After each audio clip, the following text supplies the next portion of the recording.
네, 하실 수 있으면은 카메라를 켜신 상태에서 함께 예배를 참여해 주시면 감사하겠습니다. 예, 요나서 오늘 이제 네 번째 시간입니다. 다섯 번째 시간이죠. 예, 3장인데요. 여러분들 오늘 우리 제목을요. 하나님이 주신 기회, 하나님께서 주신 기회라고 이렇게 잡았습니다. 살아오시는 동안에 돌아봤을 때 중요한 기회라고 생각했던 적이 있으신가요? 우리가 또 다른 기회를 기다리는 분도 계시죠. 어떤 새로운 직장을 기다리고 있는 분도 계시고, 또한 어떤 새로운 만남을 기다리는 분도 계시고, 또한 어떠한 새로운 변화들을 기다리시는 분들, 그런 기회들 우리가 생각하고 있지 않나 생각했습니다. 또 살면서 우리가 어떤 기회를 놓칠 때가 있죠. 뭐 시험을 실패할 수도 있고, 직장에 못 들어간 기회도 있고, 우리가 그런 기회들이 다시 왔으면 하는 마음이 있지 않나 합니다. 또 다시 주어지는 기회가 있고 주어지지 않는 기회가 있는데, 여러분도 어떠한 기회가 다시 주어지길 원하시나요? 오늘 요나서 말씀을 통해서 하나님께서 주신 기회를 우리가 같이 한번 보기를 원합니다. 첫 번째로 보면은 하나님께서 두 번째 기회를 주시는 걸 볼 수가 있어요. 요나에게 두 번째 기회, 또 한 번의 기회. 요나서 3장은요 1장의 처음의 상황으로 우리를 돌려보냅니다. 요나가 하나님의 말씀을 받았던 그 처음 순간이 반복되는 걸 저희가 데자부처럼 볼 수가 있죠. 도망치다가 이제 처음에 1장에서 요나가 말씀을 받고 도망쳤죠. 도망치면서 풍랑을 만나고 바다에 빠지게 되고 물고기에게 잡히게 되고, 그 물고기 안에서 이제 뱉음을 받아서 죽었다가 살아난 거죠. 죽었다 살아난 그 요나의 기분이 어땠을까요? 요나는 완전히 새로운 삶을 다시 시작하는 거나 다름없었죠. 요나는 새로운 사람이자 어떻게 보면 새로운 창조물과 같은 존재가 아니었나 생각이 듭니다. 엘룰이라는 학자분은요, 이 요나가 물속에 빠져서 물고기 뱃속에 있다가 나온 사건을 세례를 지난 것 같다, 세례를 받은 것 같다 표현을 하셨어요. 어떻게 보면 요나에게 인생에 있어서 또 한 번의 기회, 두 번째 기회가 주어진 게 아닌가 생각이 듭니다. 1장 1절 2절 말씀과 3장 1절 2절 말씀이 같은 구조를 가지고 있는데 약간씩 다른 것을 저희가 볼 수 있습니다. 1장 1절에서는 아미떼의 아들 요나에게 하나님의 말씀이 임했다 그러는데, 3장 1절 말씀에는 두 번째로 요나에게 임했다 이렇게 말씀이 써 있죠. 그래서 아미떼의 아들 요나에게 하나님의 말씀이 있었는데, 이제 이번에 3장 1절에는 두 번째로 요나에게 하나님께서 말씀을 다시 주었던 거 뭐냐? 이것은 하나님의 소명을 거절했던 선지자가 하나님의 소명을 거절하면요 선지자직을 잃어버리게 됐는데, 다시 선지자직을 회복시켜 주신 거죠. 놀라운 하나님의 은혜임을 저희가 볼 수가 있습니다. 요나가 물고기의 뱃속 안에서 하나님께 기도했던 기도가 응답되어진 거죠. 하나님, 다시 한번 내가 하나님께 헌신하겠습니다. 하나님, 나를 구원해 주셔서 감사합니다. 자신의 어떤 명령을 거역했던 요나가 요나에게 선지자직을 다시 회복시켜 주시고 다시 기회를 주신 것 자체가 이 하나님의 뜻과 하나님의 계획 가운데 있음을 저희가 볼 수 있습니다. 이것이 어떻게 보면 니느웨 성에게도 이러한 기회가 주어지는 걸 저희가 이어서 볼 수가 있는데요. 2절 말씀 보시면은 일어나 저 큰 성읍 니느웨로 가라 그러죠.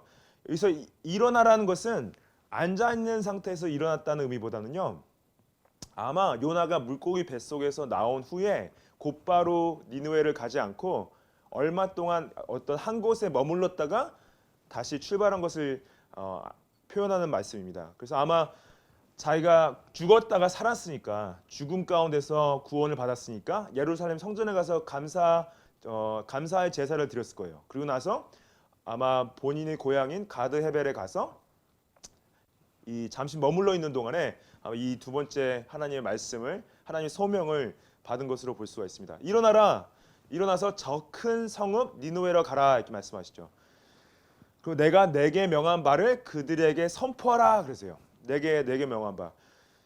1장 2절 말씀 보면은 너는 일어나서 저 큰 성읍 니느웨로 가서 그것을 향하여 외치라 그러죠. 그 악독이 내 앞에 상달되었다. 그래서 요나가 1장 2절에서 말씀 말씀은 하나님께서 니느웨의 악독을 자신이 지금 느끼고 있다, 상달받았다는 것을 가서 전하라고 하는 건데, 여기서 이 내가 내게 명한 바는 뭐냐? 1장 4절에 나와 있습니다. 하나님께서 요나에게 명한 그 말씀은요, 40일이 지나면은 니느웨가 무너지리라. 40일이 지나면 니느웨 무너지리라는 말씀을 가서 선포하라. 이 말씀을 1장 2절 아니 3장 2절에서 말씀을 하시는 거죠. 3절 말씀 보시면은 요나가 여호와의 말씀대로 일어나서 니느웨로 가니라 그래요. 여기서 이 한국말로는 표현이 안 됐는데 히브리어 원문에는 보면은 요나가라는 이 3절 주어 전에 그때 지금 당장이라는 접속어 와우가 표현되어 있습니다. 이 와우라는 표현은 하나님의 명령을 받은 요나가 즉시 즉각적으로 순종해서 이 니느웨로 갔다는 거죠. 이 1장 3절의 태도와 완전히 대조되는 반응인 거예요. 1절 3절에서는 반대로 도망갔죠. 근데 여기서는 즉각적으로 하나님께 순종한 거죠. 다시 받은 이 기회를 놓치고 싶지 않았던 거죠.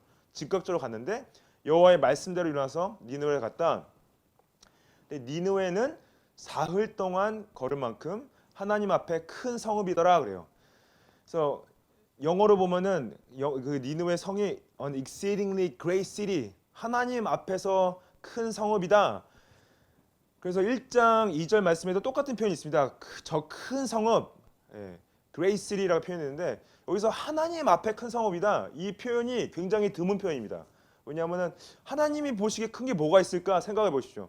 사람이 이제 하나님이 보시기에 크다는 표현은 말이 안 되는 거죠. 왜냐하면 하나님이 우주를 창조하신 하나님께서 니느웨 성읍이 얼마나 커봤자 하나님 보시기에 얼마나 크시겠어요. 근데 여기서 이 표현은 뭐냐? 하나님 앞에 큰 성읍이라 보면은 사람이 보기에도 사람이 보기에 하나님처럼 커 보인다 그런 표현입니다. God size, 하나님처럼 커 보인다. 엄청나게 컸던 거죠. 이 당시 이 니느웨가 사이즈가 얼마나 컸냐? 성 둘레가 한 96km, 이 고고학적 발굴에 따르면은 학자들의 그 연구 결과에 따르면은 니느웨 성 둘레가 한 96km 정도 됐고요. 직경으로는 한쪽 끝에서 반대쪽 끝까지 30km 정도 되는 고대에 있어서 굉장히 드물게 큰 성읍이었다고 그래요. 이게 어떻게 이해하시 되시면은 멜번 시내를 중심으로 해서 서쪽으로 선샤인에서 아마 출발해서 동쪽으로 체드스톤까지, 선샤인에서 출발해서 체드스톤까지 한 30km가 됩니다. 그래서 멜번 시내를 중심으로 선샤인에서 체드스톤까지는 굉장히 큰 넓이죠. 근데 이 놀랍게도 이 사이즈 자체가요, 서울특별시 사이즈랑 거의 비슷해요. 서울특별시 사이즈. 그래서 서울시 만약 한강 서쪽, 이게 서울특별시 이제 서쪽 끝에서 동쪽 끝까지 가는 거리가 30km 정도 됩니다. 서울이 굉장히 큰 것 같죠. 근데 생각보다 이제 굉장히 크죠. 근데 이 당시 어떤 서울특별시만한 크기라면 엄청나게 큰 도시 사이즈였던 거죠. 근데 이게 30km면은 솔직히 웬만한 남자분들 뭐 여자분들 마찬가지겠지만은 한 사람이 걸어서 하루면은 아침에 출발해서 저녁까지 걸어서 30km면 하루면 다 돌 수 있는 거리인데 직계항으로 따졌을 때 왜 3일 정도 걸을 만큼 큰 성읍이었냐? 이제 둘레가 한 90km 넘게 되니까 전체를 다 돌려면은 한 3일 정도 시간이 소요된다 이런 표현을 쓴 거죠. 그래서 그냥 직경으로 한쪽 끝에서 반대쪽 끝까지 가는 거는 30km지만은 전체를 한 바퀴 돌려면 한 90km 정도 걸리기 때문에 3일 정도 걸을 만큼 하나님 앞에 큰 성읍이었다 표현이 되어 있습니다.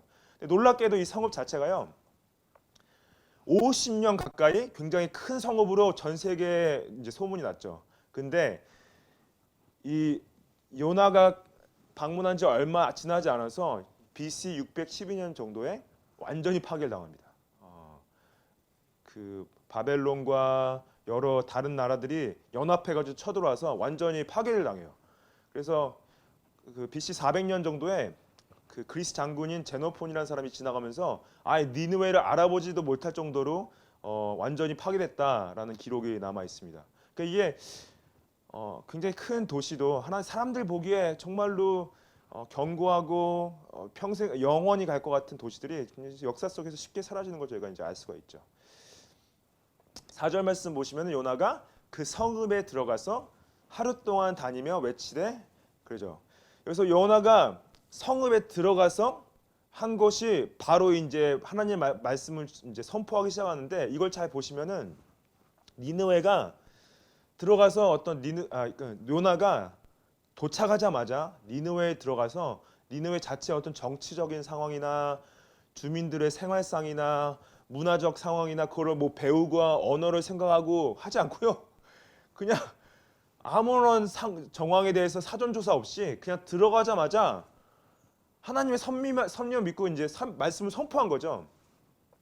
근데 이것이 그렇게 좋은 마음으로 하지 않은 걸 어떻게 알 수 있냐? 보면 하루 동안 다니며 외쳤다 그러잖아요. 하루 동안 다니며. 이게 하루 동안 다니는 것은 3절 말씀에 분명히 전체를 도는데 3일 정도 걸리는 도시인데 하루만 돌았던 건 뭐냐? 그냥 나 와서 이거 그냥 하고 빨리 가야겠다 그거 생각한 거예요. 그러니까 전체를 돌지도 않고 하루만 전했던 건 뭐냐? 아직도 요나의 마음 가운데 그 어떤 민족적인 우월감이라든지 또한 그 인종적인 반감으로 인해서 요나가 니느웨 백성들에게 하나님의 말씀을 전하는 것에 대해서 그렇게 탐탁하지 않았다는 표현을 3절에서는 이 표현을 3일 정도 걸리는 거리에 이제 돌아야 되는 시간이 걸리는데 요나는 하루만 외쳤다고 이제 표현을 하는 거죠. 그래서 아까 말씀드렸듯이 그 외친 내용도 뭐냐? 40일이 지나면은 니느웨가 무너지리라 하고 외친 거예요.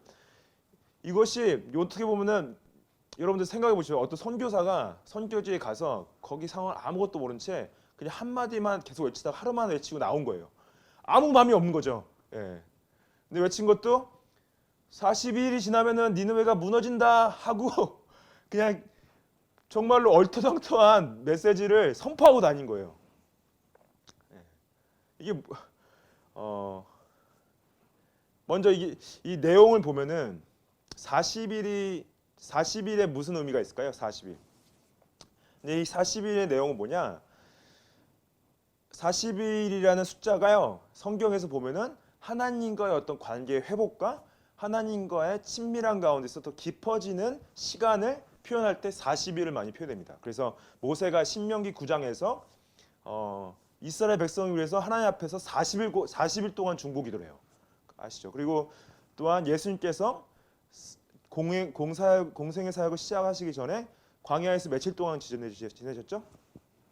40일 동안 광야에서 지내셨죠. 그거는 어떤 모세가 하나님과 보낸 시간, 예수님이 하나님과 보낸 시간을 하나님과 관계가 회복되어지고 친밀한 의미를 가지고 있는데 여기서 또 40일은 뭐냐? 니느웨가 이 소식을 듣고 진정한 회개를 하고 심판을 면할 수 있는 구원을 받을 수 있는 은혜가 주어진 시간, 그것이 40일의 기회라는 거죠. 40일의 기회가 주어진 거죠. 그런데 그 창세기에 보면은 소돔과 고모라 성에도 심판을 이제 예고해 줬습니다. 근데 소돔과 고모라는 심판의 예고를 받아들이지 않았죠. 우습게 여겼죠. 그래서 멸망을 당하고 니느웨 성 같은 경우에는 이 심판의 메시지를 받고 구원을 받게 되는.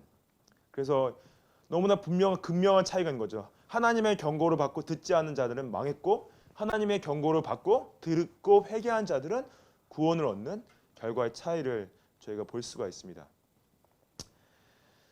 이 시몬 베드로도 두 번째 기회가 주어졌죠. 어떤 두 번째 기회가 주어졌나요? 예수님을 버리고 도망가고 사람들 앞에서 예수님을 3번이나 부인했죠. 근데 예수님께서 이제 십자가에서 죽으시고 부활하셔서 베드로와 갈릴리 바닷가 앞에서 만나십니다. 그래서 예수님께서 베드로에게 뭐라고 물어보셨었나요? 베드로야, 너가 나를 사랑하니? 너가 나를 사랑하느냐 물어보시죠. 그러니까 베드로가 예수님, 내가 예수님 사랑합니다. 똑같은 질문 3번 던지죠. 3번 부인했기 때문에 3번 고백시키게 하시는 거죠. 너가 나를 사랑하느냐? 예수님, 내가 예수님 사랑하는 걸 알고 계십니다. 그러면서 뭐라고 말씀하셨나요? 내 양을 먹이라 하시죠. 내 양을 치라. 그건 뭡니까? 사도 베드로의 사도직을 다시 한번 회복시켜 주시는, 똑같이 요나에게 선지자직을 회복시켜 주셨듯이 베드로에게도 사도직을 회복해 회복해 주신 거죠. 예수님께서 우리에게도 계속 두 번째 기회가 아니라 반복적인 기회를 주시는 거 아십니까? 뭐 어떤 기회를 주시냐? 우리가 계속 죄짓고 예수님을 멀리할 때 다시 회개하고 돌아오시는 기회를 반복적으로 주신다는 거죠. 또한 우리가 전에 헌신했다가 헌신한 것을 잊어버린 상태에서 살다가 다시 헌신할 수 있는 기회를 주시는 거예요. 혹시 예수님 처음 만나시고 주님을 위해 살겠다고 약속하시고 나서 그 약속을 잊어버리지 않으셨습니까? 그리고 또 그 약속과 멀어진 삶을 살고 계시지 않으세요? 예수님께서 다시 돌아오시는 기회를 저에게 어떻게 보면 매일매일 주시고 계세요. 그리고 예수님께서 우리에게 주신 사명에 다시 헌신할 수 있는 기회도 매일매일 주시고 계십니다. 우리의 사명이 뭡니까? 우리 사명은 뭐냐면 하나님의 말씀 선포하는 거죠. 하나님의 말씀 선포하는 거죠. 근데 요나는 뭐냐면은 아직도 그 마음의 죄성 때문에 그 선교의 사명에 있어서 선교의 사명에 있어서 단순하게 심판의 메시지만 던졌다면은 저희는 심판의 메시지만 던지는 것이 아니라 예수 그리스도의 사랑과 용서와 예수님 가르쳐 주신 모든 말씀을 함께 선포해야 되는 거죠. 예수님께서 자신이 우리에게 말씀하신 모든 것을 가르쳐 지키게 하라고 지상명령에서 말씀하셨습니다. 그래서 우리 예수님 말씀을 선포하는 사명은요 목사에게만 있는 것이 아니라 전도사님들에게만 있는 것이 아니라 모든 그리스도인들에게 있어요. 여러분들의 자녀들한테 말씀을 선포하셔야 되고 가족에게 말씀을 선포하셔야 되고 친구들에게 말씀을 선포하셔야 되고 직장 동료에게 말씀을 선포하셔야 되고 만나는 모든 사람에게 예수님의 십자가의 그 죄의 용서와 부활의 소망과 다시 오실 미래의 어떤 예수님의 그 심판을 선포해야 됩니다. 요나에게 다시 주어진 두 번째 기회처럼요. 우리의 매일의 삶 가운데서도 매일의 이 주신 기회를 놓치면 안 돼요. 우리가 지금 내일 또 기회가 오겠지 생각할 수 있죠. 오늘 우리가 순종하는 모습을 보이기 원합니다. 자, 두 번째로 저희가 보기 원하는 부분은요. 하나님께서 이제 회개의 기회를 니느웨에게 주신 걸 제가 볼 수가 있죠.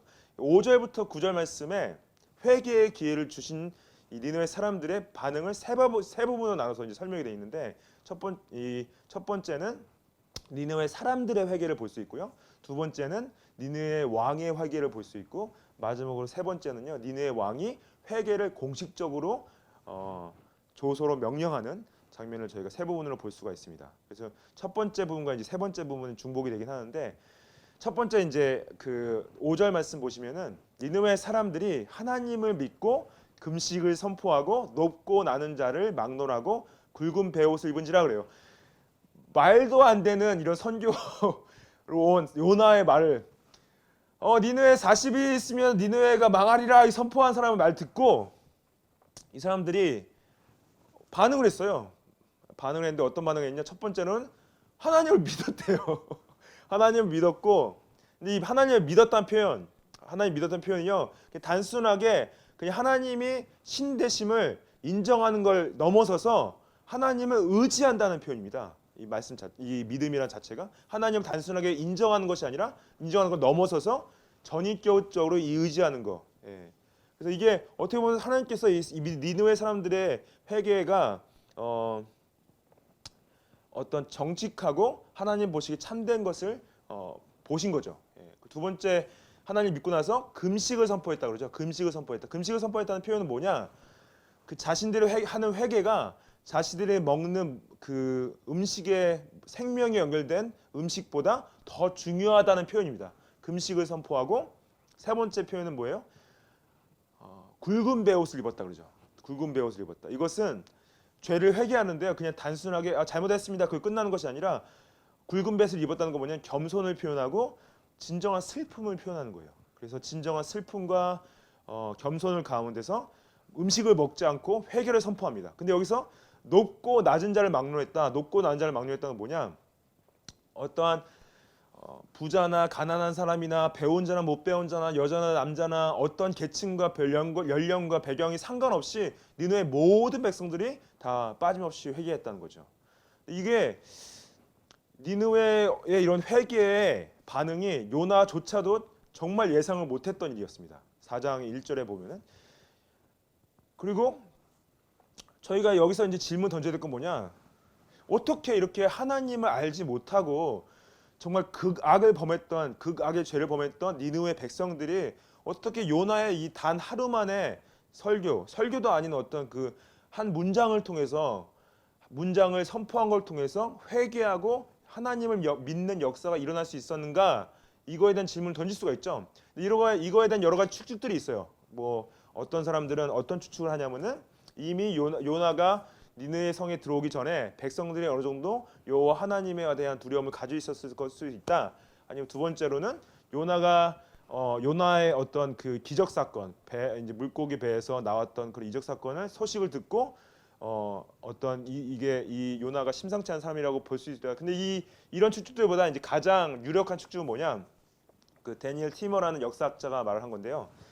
이 당시에 니느웨가 이제 아수르 왕국의 도시죠.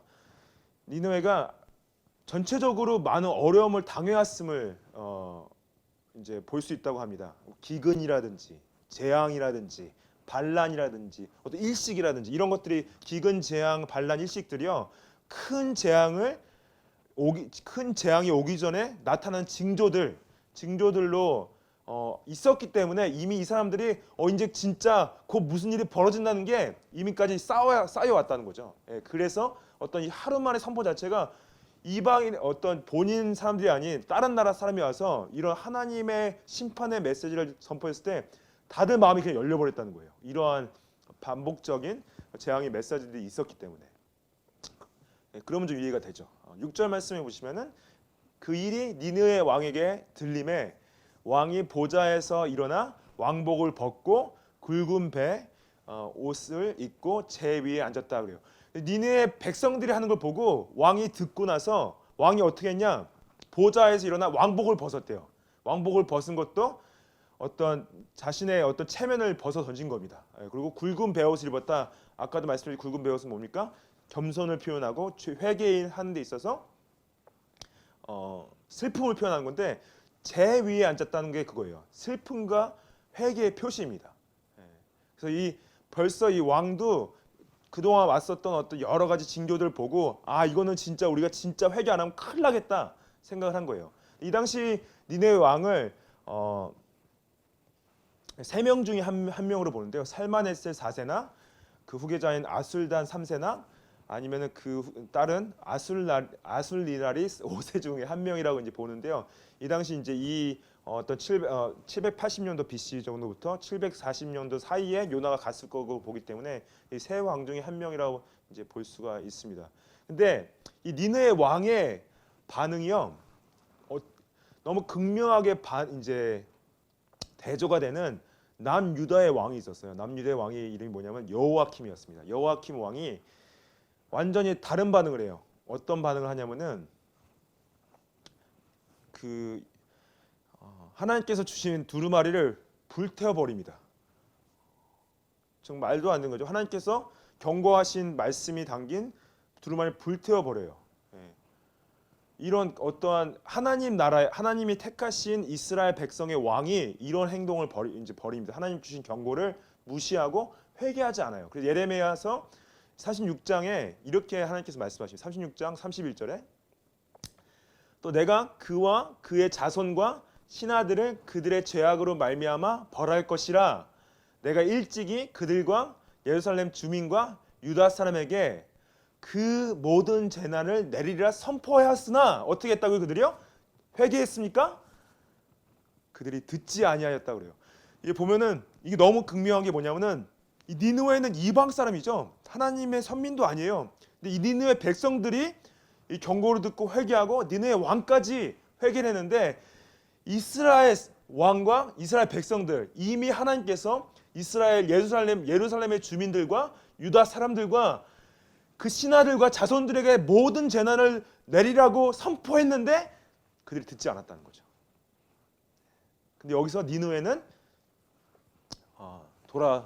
니느웨 왕까지 돌아오는 것을 보게 됩니다. 그래서 나중에 여호야김은요 자식이 없이 죽게 되고 왕으로서 제대로 된 장례식도 치르지 못하고 죽게 되는 심판을 받게 됩니다. 왕이 이제 이런 회개를 하면서 이제 7절 말씀 보면은 어떻게 하냐? 본인이 한 회개로 이제 충분하지 않고 조서를 내려요. 왕과 그의 대신들이 조서를 내려서 니느웨에 선포하여 이르되 사람이나 짐승이나 소떼나 양떼나 아무것도 입에 대지 말지니 곧 먹지도 말 것이요 물도 마시지 말 것이라 그래요. 완전히 이 회개 자체가요.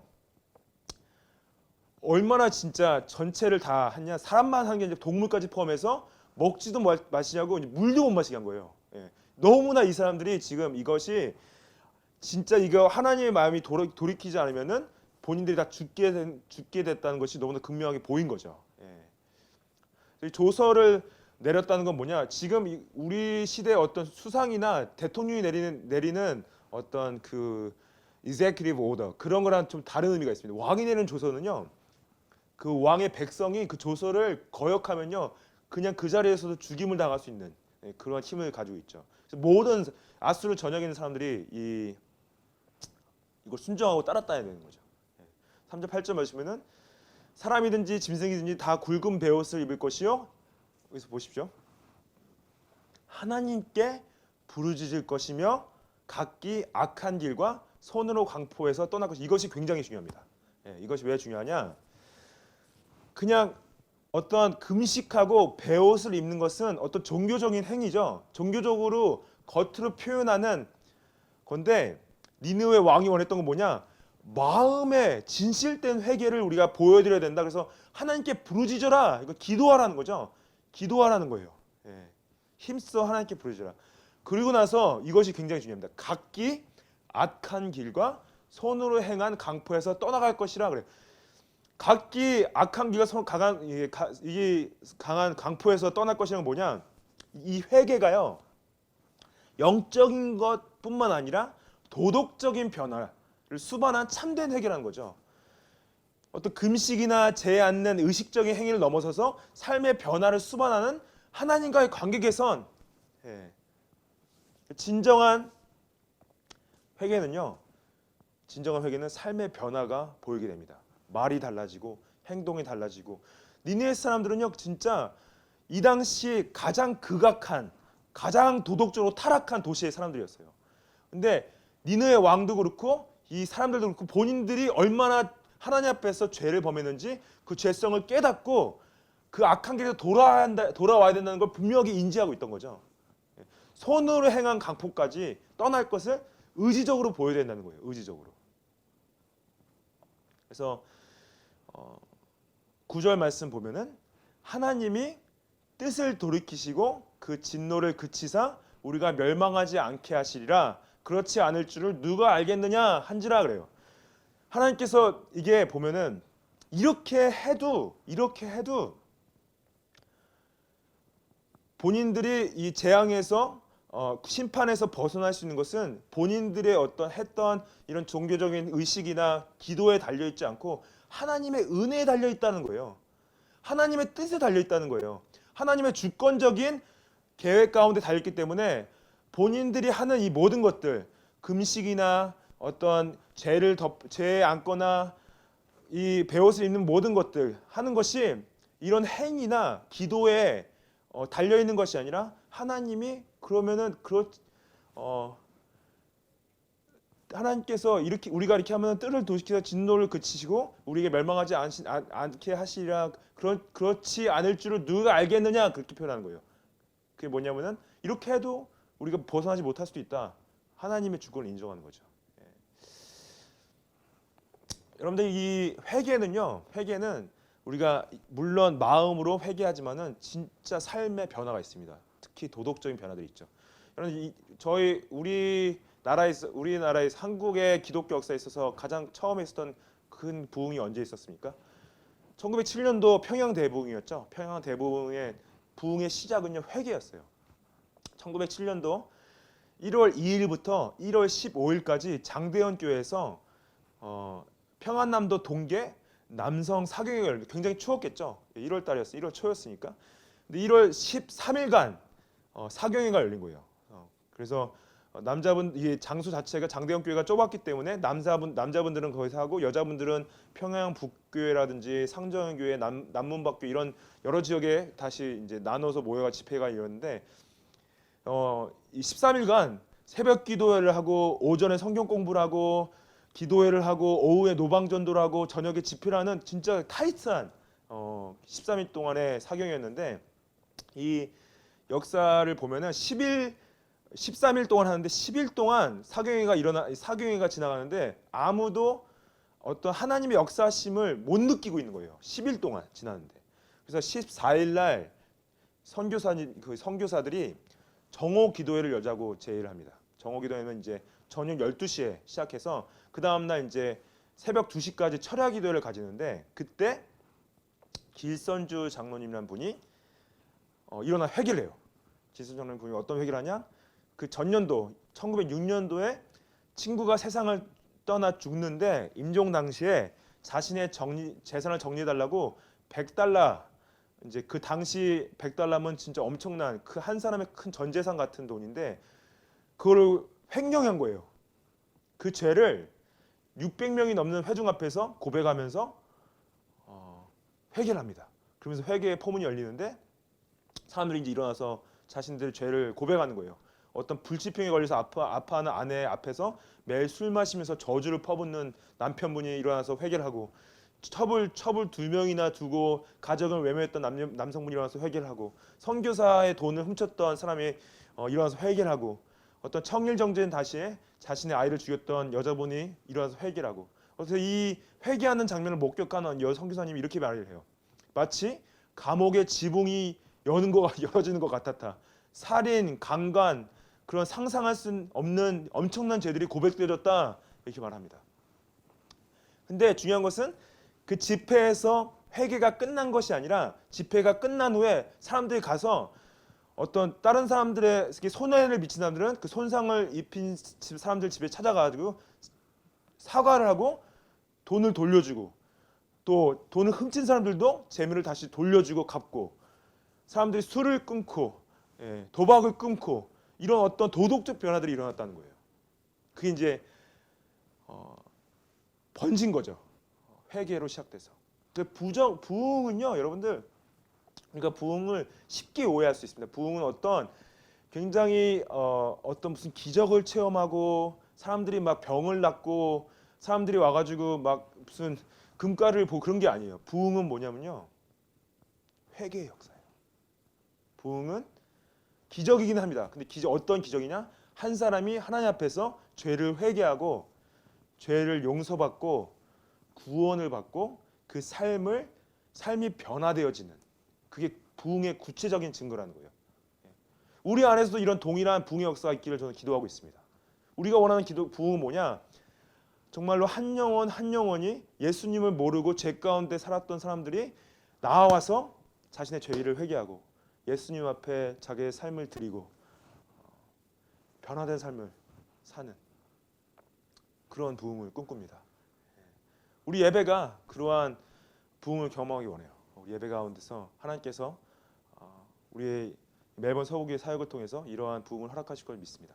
마지막으로 보기 원하는 부분은요, 하나님께서 구원의 기회를 주셨다는 거죠. 구원의 기회, 회개의 기회뿐만 아니라 10절 말씀 보시면은 하나님이 그들이 행한 것, 곧 그 악한 길에서 돌이켜 떠난 것을 보시고 하나님이 뜻을 돌이키사 그들에게 내리리라고 말씀하신 재앙을 내리지 아니하시니라 그래요. 이 말씀 딱 보시면 드는 생각이 뭡니까? 하나님이 뜻을 돌이키신다? 하나님이 생각을 바꾸신다? 하나님께서 마음을 바뀌신다? 하나님께서 계획을 변경시키신다? 하나님이 그러면은 계속 마음을 바꾸시나? 이런 의심이 들 수 있죠. 이런 생각이 들 수 있죠. 여러분들 근데 중요한 게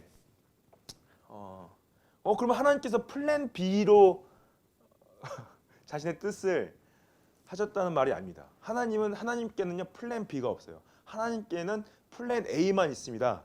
근데 뭐냐면요, 하나님께서 만약에 우리가 믿는 하나님이 계속 마음을 바꾸시는 하나님이면요, 우리 소망이 없어요. 그리고 우리가